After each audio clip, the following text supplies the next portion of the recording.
उत्तरकांड सर्ग 5 पुढे सुरू. सत्व रजतम हे 3 गुण असणाऱ्या त्रिगुणात्मक बुद्धीच्या स्वप्न, जागृती, निद्रा या भेदांनी 3 वृत्ती सुद्धा मानवी जीवनात दिसून येतात. परंतु या 3 वृत्तीतील प्रत्येकीचा दुसऱ्या वृत्तीत अभाव होतो. यामुळेच या तिन्ही अवस्था एकमात्र कल्याण स्वरूप नित्य अशा परब्रह्माच्या दृष्टीने मिथ्याच ठरतात.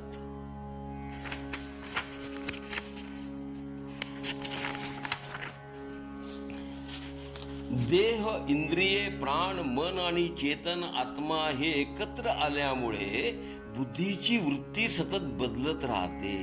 ही वृत्ती तमोगुण पासून निर्मित असल्याने ही ती तर अज्ञान रूपच असते आणि ही बुद्धी जोपर्यंत कार्यरत असते तोपर्यंत संसार ही चालूच राहतो. न इति या वाक्यातील वेद प्रमाणाने संपूर्ण संसाराचे निराकरण करून आणि हृदयामध्ये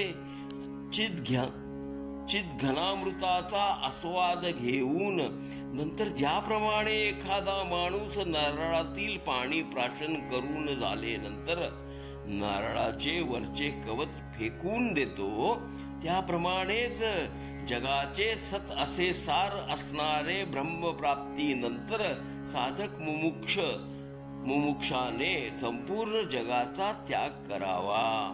आत्मा हा कधीही जन्मास येत नाही, तो कधीही मृत्यू पावत नाही, ना तो कधी वाढतो ना कधी क्षीण होतो. तो पुरातन आत्मा तर सर्व विशेषणांनी रहित असून तो तर सुख स्वरूप स्वयंप्रकाशी सर्व व्यापक द्वैत रहित असा आहे. अशा प्रकारच्या त्या ज्ञान स्वरूप आणि सुख स्वरूप असणाऱ्या आत्म्यावर हा दुःखाने भरलेला संसार कसे बरे प्रचितीस येतो? याचे उत्तर असे की अज्ञानाचे योगे आत्म्यावर अध्यास होऊन हा संसार अनुभवास येतो. मग आत्म्याचे ज्ञान होताच हा संसार क्षणात लयास जातो.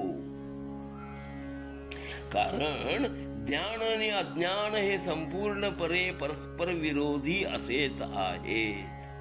हा अध्यास म्हणजे काय याचे उत्तर भ्रमामुळे एखाद्या ठिकाणी दुसराच पदार्थाचा भास होतो. त्या गोष्टीला विद्वान जन अध्यास असे म्हणतात. ज्याप्रमाणे सर्प नसणाऱ्या दोरीत सर्प असल्याचा भास होतो, त्याप्रमाणेच ईश्वरावर जग भासते. विकल्प आणि माया यांनी रहित चित स्वरूप सर्वांचे कारण निरामय विकार रहित अद्वितीय असणाऱ्या अशा परब्रह्मावर सर्वप्रथम अहंकार कल्पिला गेला.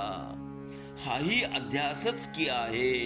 इच्छा आणि अनिच्छा, राग, द्वेष, सुख, दुःख हे नेहमीचे धर्म असणाऱ्या बुद्धीच्या वृत्ती या संसाराचे कारण आहेत आणि त्या परमात्म्यावर आरोपित केल्या जात असतात.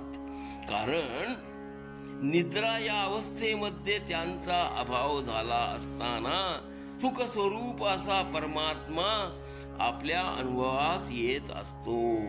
अनादि विद्येपासून उत्पन्न झालेल्या बुद्धीत प्रतिबिंबित झालेला चैतन्याचा प्रकाश हा जीव आहे असे म्हटले जाते. बुद्धीचा साक्षी या स्वरूपात आत्मा हा वेगळाच राहत असतो. बुद्धीमुळे तो मर्यादित होत नाही, कारण तो आत्मा हा पर म्हणजेच सर्व व्यापक असाच आहे. अग्नीमध्ये तप्त झालेल्या लोखंडाप्रमाणे प्रतिबिंब म्हणजे चिदाभास. साक्षी रूपात आत्मा आणि बुद्धी यांच्या एकत्र राहण्यामुळेच त्यांचा परस्पर अध्यास होतो.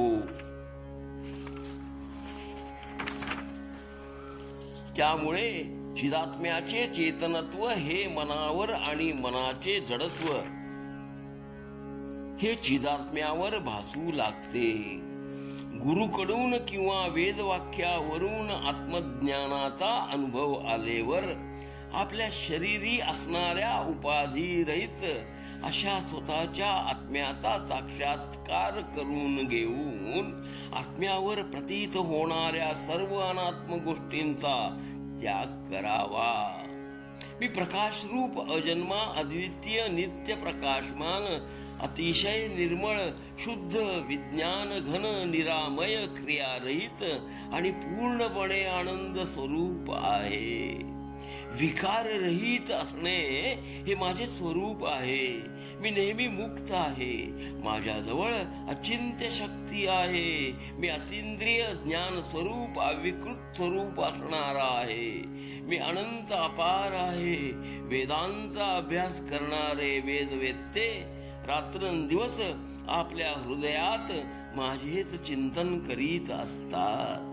अशा प्रकारे अखंड मनोवृत्तीने नेहमी आत्म्याचे चिंतन करणाऱ्याचे मनात उत्पन्न होणारी विशुद्ध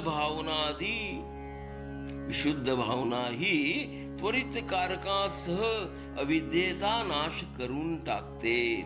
जसे योग्य प्रकारे सेवन केल्याने रसायन किंवा औषधे हे रोगाचा नाश करते. इंद्रियांना आपल्या विषयांपासून दूर करून अंतःकरणास जिंकून घ्यावे आणि आत्म्यामध्येच स्थित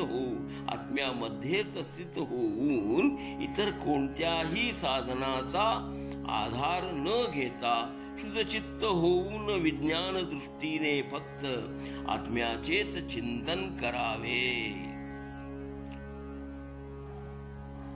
दिसणारे विश्व हे तर परमेश्वराचे स्वरूप असून त्या परमात्म्यामध्ये विश्वाचा लय करावा. असे केल्यावर तो मनुष्य संपूर्णपणे आनंद स्वरूप की होऊन जातो. त्याला बाहेरील अथवा आतील कोणतीच गोष्ट मग कळत नाही. समाधी प्राप्त होण्या अगोदर संपूर्ण चराचर जगत हे एक ओंकार मात्र आहे असा विचार साधकाने करावा. जे जग ओंकाराचेच वाच्य होते आणि ओंकार हा तर जगाचा वाचक आहे. अज्ञानी अवस्थेतच जग हे ओंकार रूप आहे अशी वाचक भावाची प्रचिती येते.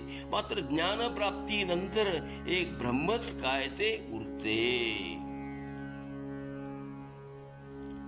सर्ग 5 पुढे सुरू. घ्या श्रवणानंद. हरि ओम तत्सत. हरि ओम तत्सत.